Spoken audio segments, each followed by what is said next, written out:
Good morning, everyone. In my previous video lecture, I have discussed the consumer equilibrium in case of a single commodity. Today, I am going to discuss the concept of indifference curve, monotonic preferences, indifference map, and marginal rate of substitution. First of all, what is the meaning of indifference curve? It refers to the graphical representation, that is diagrammatic presentation of various alternative combination of bundle of two goods. First of all, how many goods we are taking? Two goods we are taking, which gives the same level of satisfaction. एक हम अपनी normal life से related अगर example लें, चपाती and rice, तो हम क्या करते हैं? अगर हमने 1 चपाती ली है तो हम ज़्यादा क्वांटिटी में राइस कंज्यूम करते हैं, और अगर हमने 2 चपाती ले ली तो हम राइस की क्वांटिटी कम कंज्यूम करते हैं। 3 चपाती ले ली तो हम राइस की क्वांटिटी और कम कंज्यूम करते हैं। 4 चपाती अगर हमने ली तो हम राइस नहीं कंज्यूम करते। तो जो भी कॉम्बिनेशन लोगे हम उतना ही कंज्यूम करेंगे, चाहे कोई भी कॉम्बिनेशन हो। 1 चपाती एंड ज़्यादा राइस, 2 चपाती उससे कम राइस, 3 चपाती और कम राइस। तो एक चीज़ बढ़ रही है, दूसरी चीज़ कम हो रही है। दैट मीन्स टोटल सेटिस्फैक्शन हर एक कॉम्बिनेशन पर क्या है? सेम है। लाइक दैट ओनली हमने यहाँ पर 2 गुड्स कौन से एज्यूम किए हैं? That is apples and bananas. 1 Apple 15 bananas, 2 Apple 10 bananas, 3 Apple 6 banana, 4 Apple 3 banana, 5 Apple 1 बनाना। ये जो कॉम्बिनेशंस हैं, हर एक कॉम्बिनेशन पर हमारा लेवल ऑफ सेटिस्फैक्शन क्या है? सेम है। हर एक कॉम्बिनेशन पर चाहे 1 एप्पल और 15 बनानास कंज्यूम करो, 2 एप्पल 10 बनानास कंज्यूम करो, 3 एप्पल 6 बनाना कंज्यूम करो, दोनों गुड्स, ये जो कॉम्बिनेशन तो हम 2 गुड्स का ही तो बना रहे हैं। Combination of bundle of 2 goods which gives the same level of satisfaction. इसे अगर हम डायग्रामेटिकली रिप्रेजेंट करें, this side on x-axis we had apples and on y-axis the bananas. 1 apple 15 bananas, 2 apple 10 banana, 3 apple 6 banana, 4 apple 3 banana, 5 apple 1 banana। तो ये straight line तो बन नहीं सकती है। ये कर्व कौन सी शेप में आता है? कॉन्वेक्स। चाहे 1 Apple 15 bananas low, 2 Apple 10 bananas low, 3 Apple 6 banana low, 4 Apple 3 banana low, 5 Apple 1 banana low, level of satisfaction क्या रहता है? एक इनडिफरेंस कर्व पर हमारा लेवल ऑफ सेटिस्फैक्शन क्या रहता है? सेम रहता है। तो ये क्या है हमारे पास? Indifference curve. What is written here? See, this is the indifference curve. क्या शेप है इसकी? Convex. When a consumer consume various goods and services, there are some combination which give him exactly the same total satisfaction। मतलब एक indifference curve पर, एक पूरे indifference curve पर level of satisfaction हमारे पास क्या रहता है? सेम रहता है। indifference curve refers to the graphical representation of various alternative combination of bundle of 2 goods among which consumer is indifferent। indifferent का मतलब क्या है? that is the level of satisfaction at each of the combination is same, right? Next is the concept of monotonic preference. Now, what is the meaning of monotonic preferences? It means that a rational consumer, एक intelligent consumer, हमेशा कोई भी consumer हो, he will always prefer more of a commodity as it offers him higher level of satisfaction. For example, there are two bundles. We are taking one bundle is 10 apple and 10 banana, and second bundle is 7 apple and 7 banana. Consumer किसको prefer करेगा? इसी को, क्योंकि इस वाले bundle में दोनों commodities क्या हैं? ज़्यादा हैं. तो एक कंज्यूमर क्या है हमारे पास मोनोटॉनिक प्रेफरेंस में, वो क्या कहते हैं कि एक जो रैशनल कंज्यूमर है वो हमेशा क्या प्रेफर करता है? More of a commodity as it offers him higher level of satisfaction. जिस बंडल में गुड्स क्या होंगे? ज़्यादा होंगे. एक कंज्यूमर उसी बंडल को क्या करता है? प्रेफर करता है. A consumer's preferences are monotonic only when between any two bundles में कंपैरिजन करते हैं.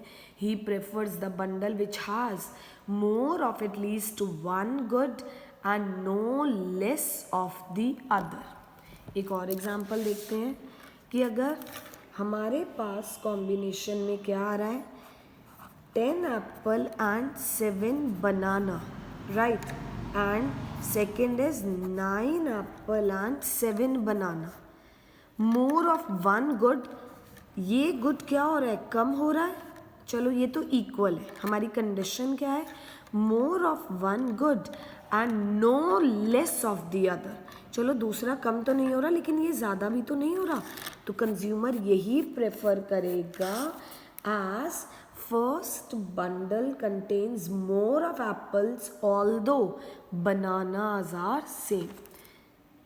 फर्स्ट बंडल में एप्पल्स तो ज़्यादा हैं ही ना, तो कंज्यूमर कौन सा बंडल प्रेफर करेगा? He will be preferring first bundle only, right. Next is what do you mean by indifference map? Indifference map का मतलब क्या है हमारे पास? Family of indifference curves. जब हम क्या बना देते हैं? बहुत सारे इंडिफरेंस कर्व्स बना देते हैं, उसे हम क्या बोलते हैं? इंडिफरेंस मैप बोलते हैं. Here we are taking commodity X and here I am taking commodity Y, right? तो क्या है? एक इंडिफरेंस कर्व IC1, ये दूसरा इंडिफरेंस कर्व IC2, ये तीसरा इंडिफरेंस कर्व IC3. तो जब हम क्या बना देते हैं? बहुत सारे इंडिफरेंस कर्व्स बना देते हैं. Family of indifference curves that represent consumers preferences over all the bundles. अब प्रेफरेंसेस, ये इसका क्या मीनिंग है बच्चे? एक चीज़ हमारे पास आती है कि जितना इंडिफरेंस कर्व ऊपर होगा उतना लेवल ऑफ सेटिस्फैक्शन ज़्यादा होगा. वाई? बिकॉज यहाँ पर देखो, अगर हमें ये बंडल्स मिल रहे हैं, ठीक है, that is suppose 1 apple and 1 unit of commodity X and 4 unit of commodity Y. अगर हम और आगे जाएंगे तो यहाँ क्या हो जाएगा? 2 unit of commodity X and 5 units of commodity Y. और आगे जाते हैं, अगर हम सपोज इसी उसमें आगे जाते हैं, 4 unit of commodity X and 5 units of commodity Y. तो जितना हम आगे जाएंगे, एक कमोडिटी तो ज़्यादा हो ही रही है. इसके और इसके कंपैरिजन में दोनों कमोडिटी ज़्यादा कर रहे थे. ये एक एग्जांपल है. बट अगर हम और आगे जाते हैं, अगर हमने एक वाई उतना ही लिया है, एक्स भी ज़्यादा मिल रहा है, more of at least one good and no less of the other. तो हमने क्या एक प्रॉपर्टी डिराइव की कि जितना इंडिफरेंस कर्व ऊपर होगा उतना लेवल ऑफ सेटिस्फैक्शन ज़्यादा होगा, क्योंकि उसमें कमोडिटीज़ क्या होंगी, ज़्यादा होंगी. And a rational consumer always prefer more of a commodity between any two bundles. एक rational consumer हमेशा क्या प्रेफर करता है, more of a commodity. अभी हमने पढ़ा था किसमें, monotonic preferences में, right? तो इंडिफरेंस मैप क्या होता है, फैमिली ऑफ इंडिफरेंस कर्व. और एक चीज़ हमने क्या पढ़ी है, दैट इज जितना इंडिफरेंस कर्व ऊपर होगा उतना लेवल ऑफ सेटिस्फैक्शन ज़्यादा होगा, क्योंकि उसमें कमोडिटीज़ क्या होंगी, ज़्यादा होंगी. And with the help of the concept of monotonic preferences we have studied that a rational consumer always prefer more of a commodity as it offers him higher level of satisfaction, right?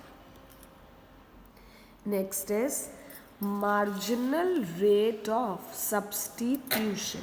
Now what is this MRS? MRS refers to the rate.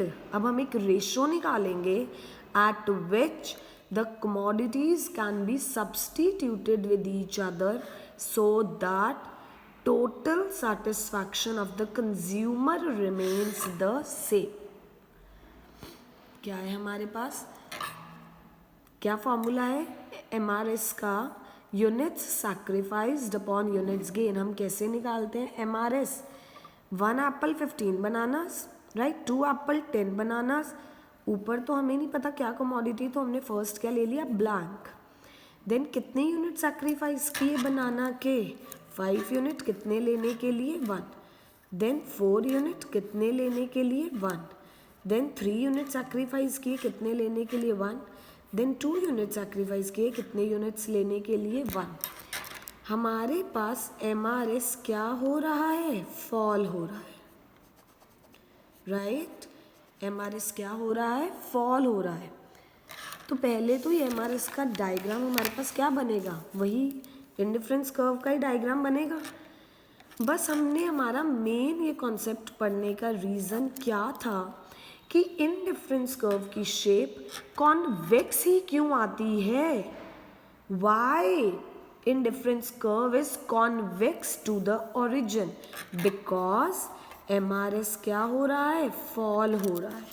MRS क्या होता है हमारे पास, MRS refers to the rate at which the commodities can be substituted with each other. एक unit को हम बढ़ा रहे हैं, दूसरी को हम कम कर रहे हैं, कॉम्बिनेशन पर टोटल सेटिस्फैक्शन क्या रहता है, सेम. ये तो अभी हमने पढ़ा ही था. क्या पढ़ा था हमने, ये पढ़ा था अभी हमने, इंडिफरेंस कर्व, एक इंडिफरेंस कर्व पर लेवल ऑफ सेटिस्फैक्शन क्या रहते हैं, सेम. बट हम कॉन्सेप्ट पढ़ क्या रहे हैं अब, कि इंडिफरेंस कर्व कॉन्वेक्स क्यों होता है. बिकॉज वो इसलिए इंडिफरेंस कर्व हमारे पास कॉन्वेक्स होता है, दैट इज क्योंकि ये देखो हमारे पास MRS क्या हो रहा है, फॉल हो रहा है. हमारे पास MRS क्या हो रहा है, फॉल. और ये फॉल क्यों हो रहा है, ये फॉल क्यों हो रहा है, द रीज़न इज जैसे जैसे हम एक एक कमोडिटी को लेंगे हम सैक्रिफाइस क्या कर रहे हैं, कम कर रहे हैं, because of the law of diminishing marginal utility. जैसे जैसे हम गुड्स को कंज्यूम करते हैं मार्जिनल यूटिलिटी क्या होती रहती है, फॉल होती रहती है. तो इसीलिए हम हर बार सैक्रिफाइस भी क्या करते हैं, कम करते हैं. Is it clear. तो ये क्या है हमारे पास कि वो कॉन्वेक्स शेप में क्यों जा रहा है, क्योंकि MRS क्या हो रहा है, फॉल हो रहा है. हमने क्या पढ़ा MRS का formula, units sacrificed upon units gained, कि कितने यूनिट्स को हमने क्या किया है? सैक्रिफाइस किया है. Units sacrificed upon units gained. ऊपर हमें नहीं पता था कितनी यूनिट्स हैं, क्योंकि हमने 1 and 15 से स्टार्ट किया. तो पहला हमने ब्लैंक ले लिया, फिर 5 यूनिट सैक्रिफाइस किए, 1 लेने के लिए 4 यूनिट सैक्रिफाइस किए. ये हम सैक्रिफाइस कम करते जा रहे हैं, क्योंकि जैसे जैसे हम एक एक यूनिट को कंज्यूम करते हैं, हमने कॉन्सेप्ट पढ़ा था कि मार्जिनल यूटिलिटी क्या होती रहती है? फॉल होती रहती है. तो जब हमारी यूटिलिटी फॉल होती है तो हमारा सेटिस्फैक्शन भी फॉल होता रहेगा. इसीलिए हमारे पास MRS क्या हो रहा है? फॉल हो रहा है. तो यही रीज़न है कि MRS फॉल होता है. तो इंडिफरेंस कर्व की शेप क्या जाती है? That is convex to the origin. Is it clear? Here one question is, why MRS diminishes? MRS falls because of the law of diminishing marginal utility. MRS fall क्यों हो रहा है? हम हर बार sacrifice कम क्यों कर रहे हैं? Because the consumer is willing to give up more bananas for additional apple. Consumer सबसे पहले क्या कर देता है? बहुत ज़्यादा सैक्रिफाइस कर देता है. बट आज ही कंज्यूम, जैसे जैसे वो कंज्यूम करता है, is marginal utility from Apple keeps on declining, तो वो अगली बार हर बार लेस बनानास को सैक्रिफाइस करेगा. MRS क्या हो रहा है? फॉल हो रहा है. इसीलिए इंडिफरेंस कर्व की क्या शेप होती है? That is indifference curve is always convex to the origin. Is it clear? So this was the concept of indifference curve, monotonic preference, indifference map, and marginal rate of substitution, right? Thank you. Please go through the topic. God bless you all.